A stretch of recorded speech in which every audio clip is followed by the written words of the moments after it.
And when we reached the top, I counted roughly 50 Japanese dead soldiers on top of that island. And we had to crawl over them to get to the mouth of the cave. And we set that thing off, and it billowed with fire, just billowed inside.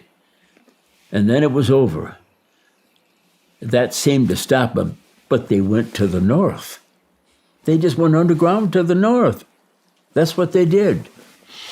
Well, Don, let's start at the very beginning. So, you landed. You arrived at Iwo Jima on the USS Missoula, correct? Yes. Landed on D-Day, the third wave onto the beach. February 19th, 8 o'clock in the morning. And the mission was to secure Mount Suribachi. Yes. The mission was supposed to last 2 weeks and wound up lasting 6 weeks. Japanese had underground bunkers called pillboxes. You were a flamethrower.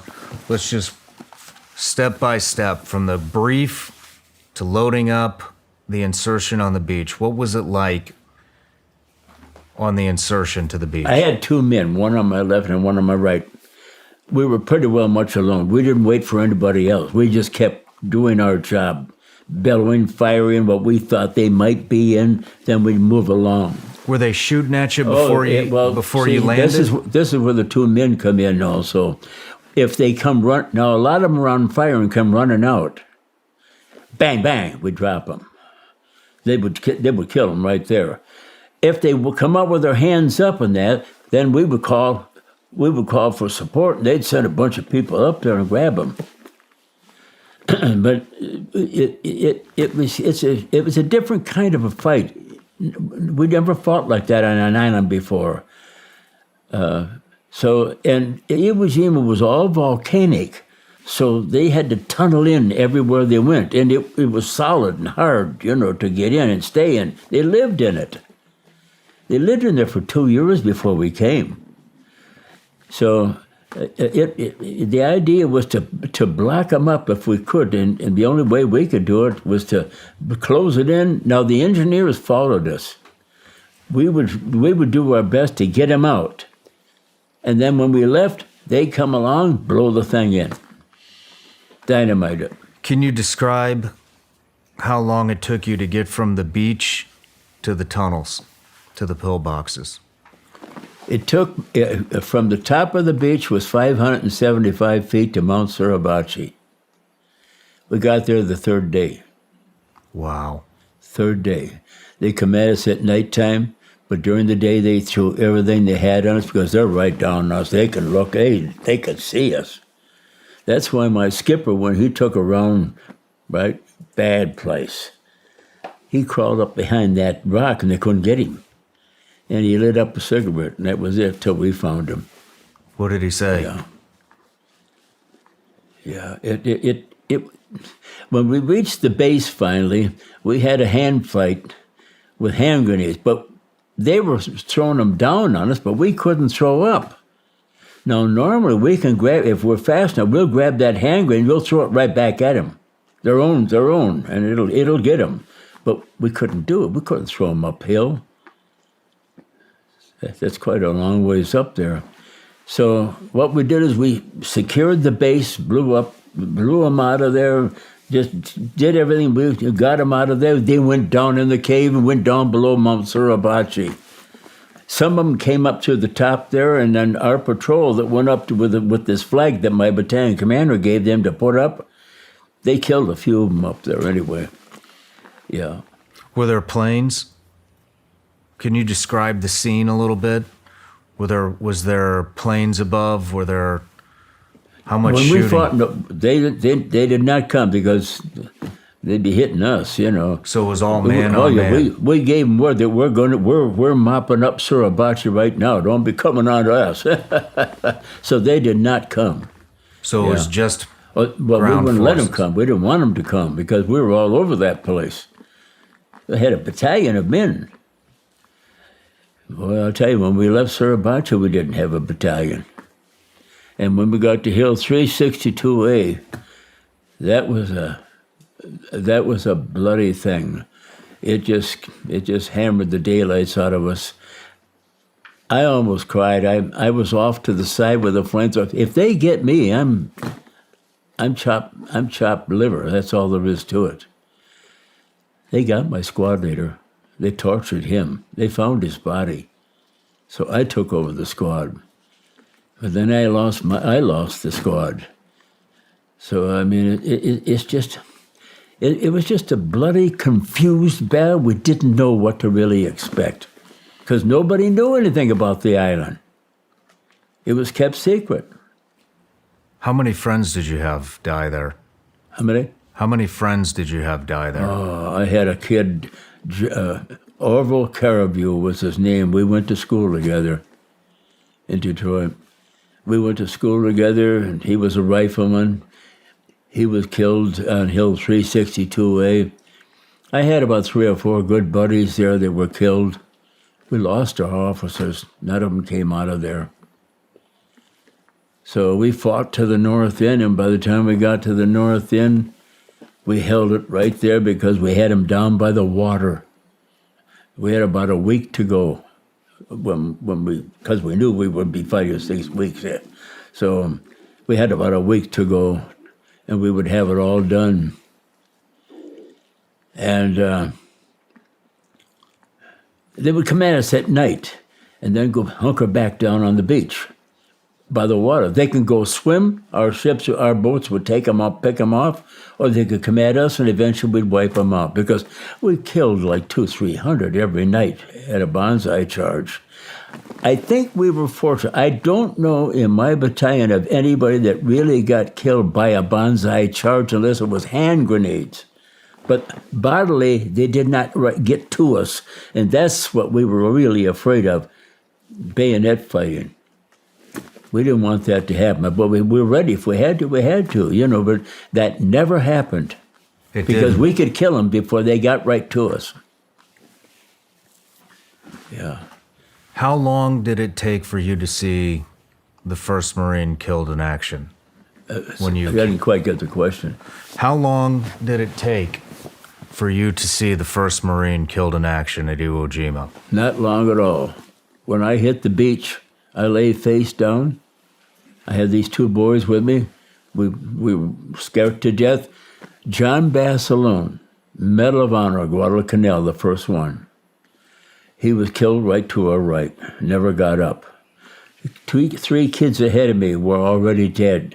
There were bodies laying all over the beach, and we had to crawl over those bodies to move to the top. But it was hard getting to the top because nobody could get off the thing. Every time you'd get up to move and run, and when we got it, they had it all. They plowed up the volcanic ash loose, 2.5, 3 feet of it, and it would sink right up to here, right up to your calf, and then you had to get your leg out. Well, I had a flamethrower on. Well, by the time I reached the top, I lost my 2 buddies. They weren't with me anymore. So I went the first night of that battle, I was alone. Oh. In a hole, too. It was a mess. It was really a mess, a disaster. That's the problem of going on these islands you don't know anything about.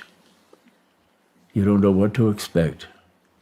When is the first time you fired your flamethrower in battle? First time on the way to Suribachi. Yeah. I pretty well burned my way right through to the base. And by that time, I was the only one left in my outfit. They were wounded or killed. Can you describe the first time you used the flamethrower in battle? Well, when I reached the base, they were. It was funny. They had it's all cleared out now, but they had big boulders placed there. And so the entrance to the cave to the mountain was behind them, and this protected them. So they were in between, but you could see their head moving back and forth. You could see it, and we couldn't get them. A buddy of mine yelled over, "Graves, come on over here." And I walked over and had my flamethrower on my back. "See if you can get him. I can't get him." So So he held the gun on my gun, flamethrower, and I took the bar, and I'm firing away, and I'm chipping the rock right at the guy's head. We hit the top of the rock, but we couldn't get him. And then he'd move over him. We tried. That went on and on and on. So finally what we did is we called for air power. And our Marine planes came in, and they strafed the daylights out of that thing. Well, they did kill a few, but a few of them went right back in the caves. But we wanted to get that done before dark. We had to get that thing wiped out before dark. That was a bad place to be. The problem is they came out at night and fought. That was the general's way of doing things. Hunker down during the day, let them have their fun, and then hit them at night. But they paid a price for it every night. We were ready. Yeah. How would they fight you at night?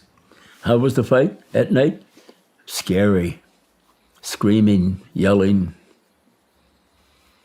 I had one Japanese with a bag on his side, hand grenades. All he was doing was, he was drunk around sake. They had sake in the caves like crazy. They let them drink. I mean, anything to keep going, you know. And they had drugs.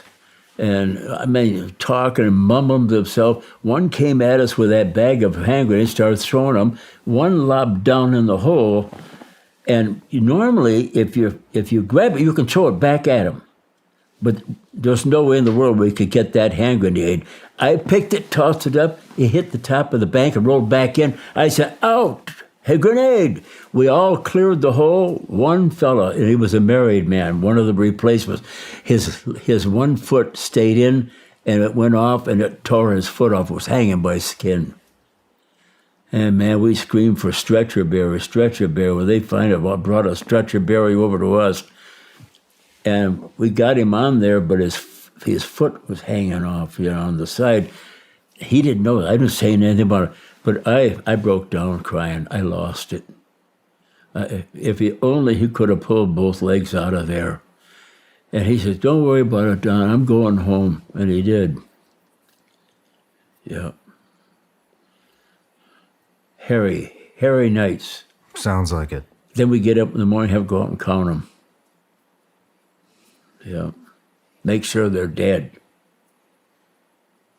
Not a good job. And you know, they were just like us, young teenagers, 20s, young ones. Only young men can fight wars. We learned that. Older men cannot fight wars. Their mind's different. We were brainwashed. For good. Got us home. Got us killed. Yeah. That's war. And you've got to be trained to go in. You have to be trained. What did it feel like to engage the enemy for the first time? First time in combat? Yeah. A lot of screaming. Screaming and yelling. On both sides. It's just a lot of screaming and yelling, you know. They're as afraid as we are, but it was either that or they'd be shot. No surrender until later. On Okinawa, they surrendered. Can you describe what it was like to shoot the flamethrower? Was it bursts? Was it one long On a body? sweep? You know, at first, if the fire was just on their back, like, they would run. They just, I suppose they're out of their minds, but they would run, and of course our rifleman would pick them off, you know. But it's a tormenting, it hangs, of course it sticks on your clothes first and then burns. Well, then you know it's going right through the clothes in your body. In their face, you know, some surrendered had faces burned, some of their bodies, and they didn't wear, it was hot on there during the day, and they wear these little briefs, or I call them diapers. There's a word for it, but I don't know what it was. I call them diapers, and they would be coming out, running out of the caves with those diapers. See? It was hot in those, it was smelly, terrible in those caves. Lice, they were full of, we had to spray them prisoners. We fumigated them. It was terrible, sprayed them. Or it was spread like wildfire. Put them in a compound. Never touched them. When you would shoot somebody with a flamethrower, how long would they be on fire? Pardon? When you would shoot somebody with a flamethrower, how long would they be on fire? How long would the fire last? Yes. Like I say, if you're going to do burst, which you should, throw a burst, see what happens. Nothing, throw another burst, and then move on. But you wouldn't pull the trigger back until you emptied it, because you only got 15, 16 seconds. You're out. Yeah. You're gone. But if you do it in bursts, you got about 5 or 6 shots. That's not much, but when you stop to think, one shot could do a lot of damage. Yeah. How many people could you engulf in flames? Tell. Because they're all in a cave, you don't know. You hear a lot of yelling. They yell all the time. They try and scare you with yelling. They scream and yell at you.